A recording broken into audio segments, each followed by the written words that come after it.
Hello, hello. Good day po sa lahat ng mga kaibigan natin, sa mga mutya lover. Hello po sa inyong lahat, mga kaibigan. So, nandito na naman po muli tayo para sa muling paglalahad po ng mga hiyas natin, o mga mutyang natago po natin. Ngayon po ay atin pong ihahandog sa inyo, sa maghahangad at magnanais po ng mabertudis, mga kapangyarihan ng kalikasan para sa atin pong pamumuhay. Ito'y mga katuwang natin po, kampi nating mga mutya. Okay, so good day po sa lahat. Have a blessed Saturday evening po sa lahat ng mga tagapagsubaybay ni Red Falcon Mutya Hunter. Ayan, paki-subscribe po sa lahat ng mga nanonood po para marami pa tayong makita at mapagmasdang mga mutya na ipapakilala ni Red Falcon para sa inyong lahat, mga kababayan. Okay, kung sino man ang naghangad at nagnanais po ng mga pinalilimusan nating mga mutya, ito po'y pinalilimusan natin, mga kababayan. Kung ikaw man ay naghangad po ng katuwang sa buhay, mga maswerteng mga mutya, ay nandito na po ang inyong kaibigan, si Red Falcon, ay magtatanyag sa inyo ng mga iba't ibang klaseng mga mutya para sa inyo, mga kababayan.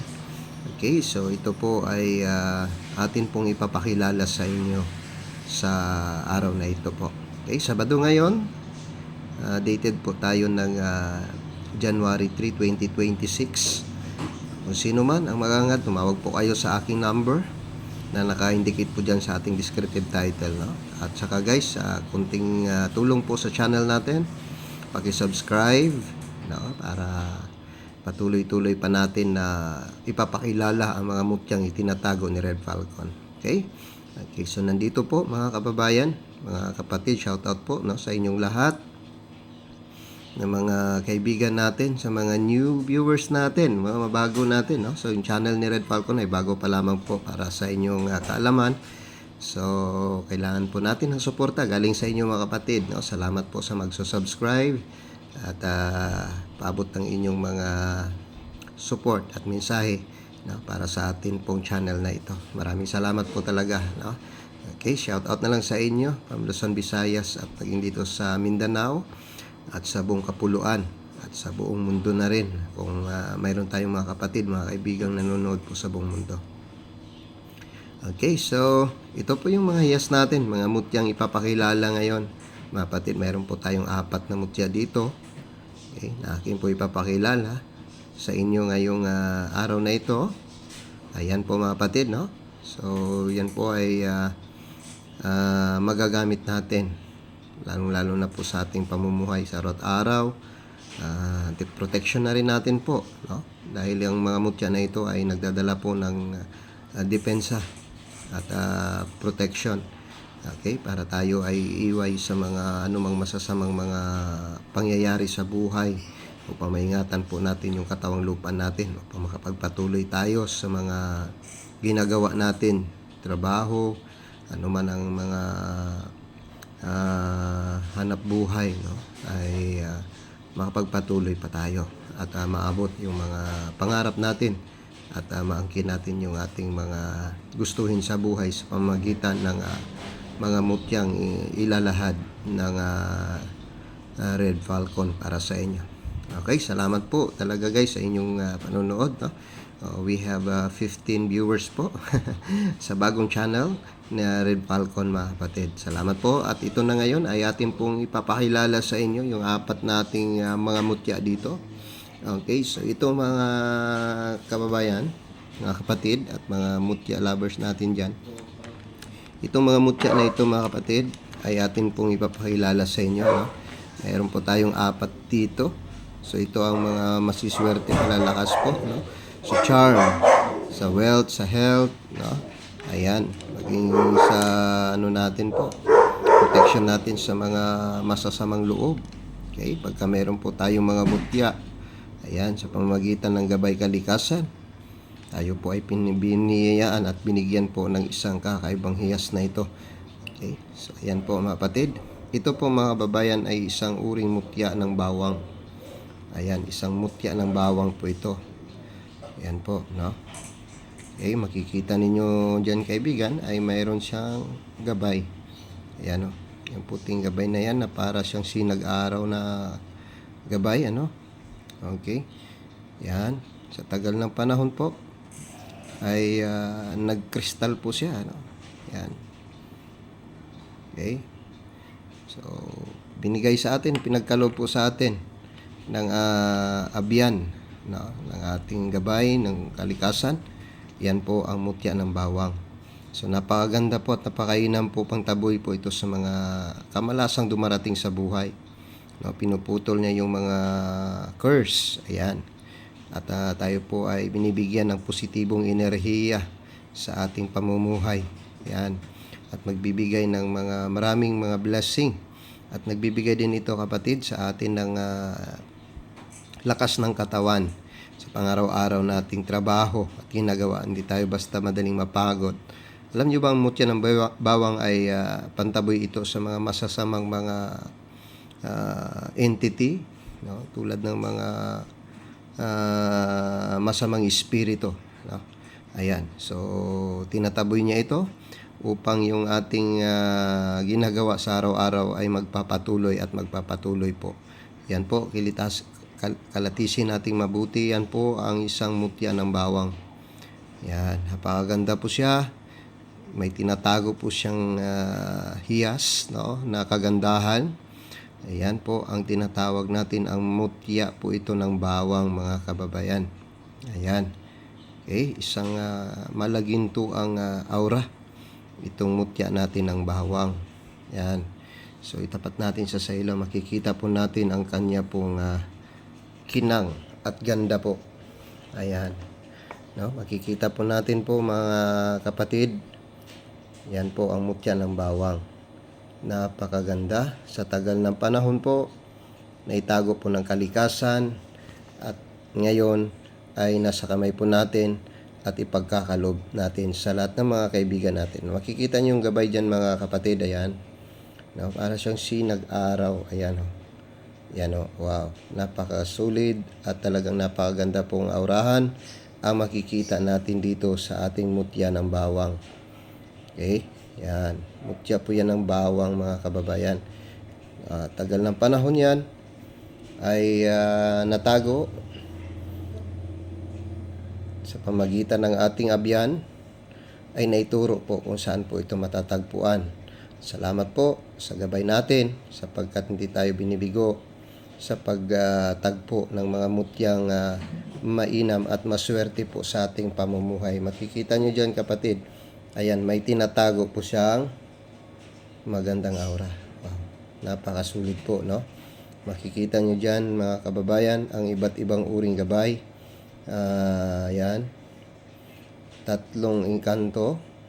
Napaka-engkantadong gamit po ay magbibigay sa atin at maghatid po sa atin ng napakagandang swerte sa pamumuhay. Okay? So yan po ang mutya ng bawang ay atin pong ipapakilala sa inyo. Ayan po, no? Ito naman mga kapatid ay ito naman ang tahid, no?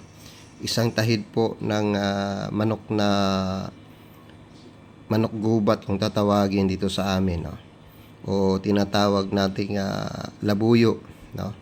Yan ang kanyang iniwan noong unang panahon. Ang kanyang tahid ay natin pong natagpuan. Yan ang tahid ng isang labuyong manok. Yan. Napakaswerte po ito sa tinatawag nilang sugal, ano? Yan.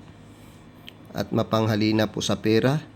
Mapangakit po ito mga kapatid. Isa po itong money attraction. Itong tahid ng manok. Yan. Okay, so meron po tayo niyan. Isang tahid ng manok. Ng manok ng gubat o labuyo. Noong unang panahon ay naitago po ng kalikasan. Ayan. At sa pamagitan ng gabay, yan po ay ating pong natagpuan. Ayan. Okay, so ito ay magbibigay ng biyaya sa atin. Kikita ninyo ang kanyang kagandahan, ang kanyang napakalakas na aura. Yan o. Wow. Grabe ang lakas mga kapatid, no? Pag yan po ay naitapat po natin sa hiwaga ng ilaw, ayan. Yan po, no? Kasi pagka sa kalikasan po sila mga kapatid, yan ay nasisinagan sila ng araw.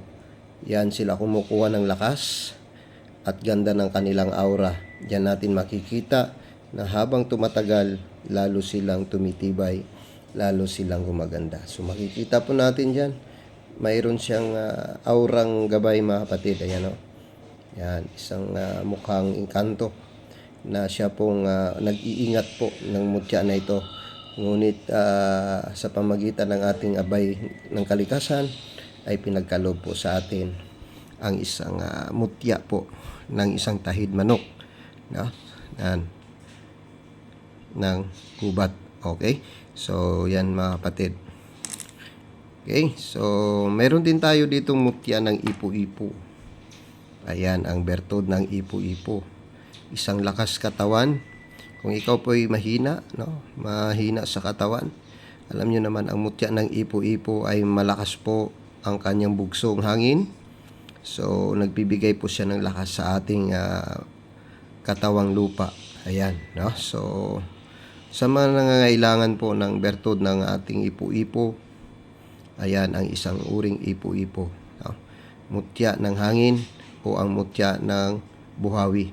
Okay? So, isang paikot o spiral na paikot na aura na siya po ay nagpapahiwatig na siya ay isang malakas na bugso ng isang hangin, isang bertud ng ipo-ipo mga kapatid. Okay? Malakas siya, maswerte din ito, no? Sa ating pamumuhay, lalo na sa ating mga pagninegosyo, sa ating mga trabaho, no? Yan, ang bertud ng ipo-ipo ay isang mabisa pong mutya para sa ating pamumuhay. At ganoon na rin dito, mga kapatid. Ito yung pang-apat natin. Ito po ay ang mutya ng kambal na langka. Yan. Yan po ang isang bertud o ang magkasingkit o magkadikit na liso o ang buto ng langka.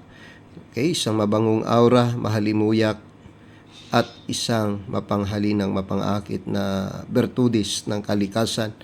Ayan, na magkatabi. Sa tagal ng panahon ay sila'y nag-uumpukan sa puno ng langka. Ayan, at itinago ng gabay, itinago ng ating mga kaibigan nagmumula sa sangkalikasan. At yan po ay pinagkaloob sa atin kung sino man ang magnanais at makakamit nito, okay, ay siswertehin sa buhay. Angat sa buhay, paglago ng pamumuhay, kung gagamitin lang ito sa kabutihan, sapagkat ang bertud ng langka, mga kapatid, ay talagang mapangakit, no? Mapangakit po siya. Tinataas po niya ang iyong karisma. Okay? Tinataas niya po ang iyong karisma. Kaya maganda po siya sa negosyo, kapatid, sapagkat hindi makatanggi ang mga customer, no? At talagang aakitin niya, no? Yung yaman papunta sa iyo, mga kapatid. Yan po. Dalawa po yan, magkasingkit po. Kaya doble po ang lakas at bertud niya. Kaya napakaganda po yan, mga kapatid, kung titigan nating maigi. Yan, ang kanya pong aura. Yan, okay? Yan ang magkasingkit na bertudis ng langka natin na buto na magkadikit. Yan po, mga kapatid. Wow na wow talaga, no? Dito sa likod, ayun. Yan. Okay, dito kasi yung harap niya, mga kapatid, sapagkat dito yung pusod niya, yung tinutubuan, di ba? Yung tinutubuan ng puno ng langka, ayan. No, ito. Yan, at dito banda, parang maraming mga nakasilip na mga mumunting kaibigan natin, no? No, ayan, at saka ito, dalawa. Yan, nakasilip, ano? So, ito silang nagbabantay sa bertud ng ating langka. Kambal po yan, magkadikit, at napakaganda pong aurahan ang kanyang ibinibigay po sa atin, mga kababayan. Okay, so ito lamang po ang pagpapakilala ni Red Falcon sa kanyang munting mga mutya. Kung ikaw po ay naghahangad po at nagnanais ng mga ganitong mga aurahang mga mutya, tumawag lang po kayo sa aking numero. Nandyan po, mga kapatid. Huwag kayong mahiya. Tumawagan nyo po ako, limusan nyo po sa akin. No? Sa abot kaya lang pong limos, ay papagkaloob po natin ang mga mutya na ito. Okay? So, kung gusto nyo mong mag-inquire, okay, nandyan po nakasulat ang ating numero sa ating descriptive title po. Maraming salamat po. God bless po sa ating lahat. Mag-ingat po. Magdasal po tayo palagi. Okay, para pag-ingatan po tayo ng Amang Diyos at ng ating kalikasan. Okay, so salamat sa inyong panunood. Naway makapag-subscribe po kayo at magpapatuloy ang channel ni Red Falcon Mutya Hunter. Okay, so bye-bye guys. Salamat sa inyong panunood. God bless po.